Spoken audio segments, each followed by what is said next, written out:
Hello అందరికీ welcome back to Anu KR vlogs. నేను మీ అనురాధ. ఈరోజు మన ఛానల్లో రెసిపీ వచ్చేసి స్వీట్ పూరి రెసిపీని చూపించబోతున్నాను. చిటికెలో అయిపోయే రెసిపీ, సింపుల్గా చేసుకున్న టేస్ట్ కూడా చాలా చాలా బాగుంటుంది. మనం పూరీలు పొంగడానికి ఏ విధంగా పిండిని కలుపుకోవాలో కూడా టిప్స్తో పాటు చూపించబోతున్నాను. ఒక మిక్సింగ్ బౌల్లోకి 1 కప్పు వరకు గోధుమ పిండిని తీసుకుంటున్నాను. ఇది ప్యాకెట్ పిండినే తీసుకుంటున్నాను నేను. 1/2 టేబుల్ స్పూన్ వరకు సాల్ట్ని కూడా వేసేసి మొత్తం ఒక్కసారి మిక్స్ చేసుకొని తీసుకోవాలి.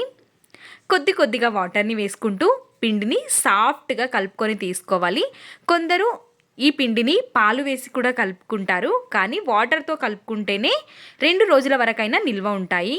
మనం చపాతీలకి పిండిని ఏ విధంగా అయితే కలుపుకుంటామో ఈ విధంగానే పిండిని కలిపేసుకొని మూతని కవర్ చేసి పక్కన ఉంచుకోవాలి. ఆలోపు ఒక గిన్నెని స్టవ్ పైకి పెట్టేసుకొని ఇందులోకి 1/2 కప్పు వరకు చక్కెర, 1/2 కప్పు వరకు వాటర్, 1 స్పూన్ వరకు యాలకుల పొడిని తీసుకున్నాను నేను. వీడియో క్లిప్ అనేది మిస్ అయింది.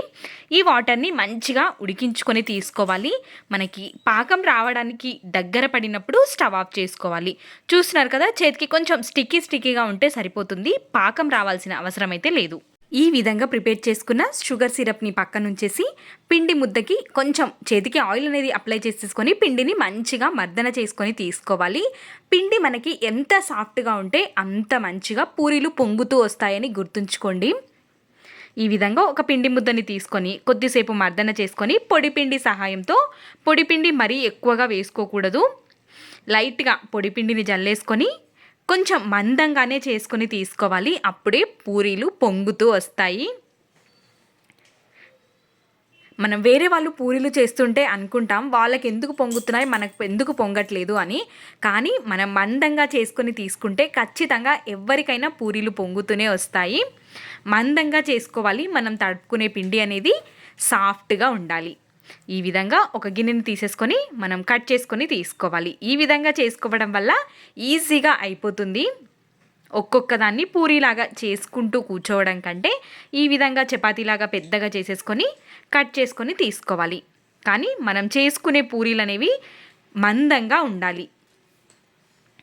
ఈ విధంగా కట్ చేసేసుకొని ఇంకా మనం ఫ్రై చేసుకోవడమే. ఒక్కొక్క దాన్ని వేస్తూ ఈ విధంగా స్పూన్తో ఆయిల్ అనేది పైకి వేసామంటే ఖచ్చితంగా పూరి పొంగుతూ వస్తుంది. చూస్తున్నారు కదా, నేను చేసిన ప్రతి పూరి పొంగుతూనే వచ్చింది.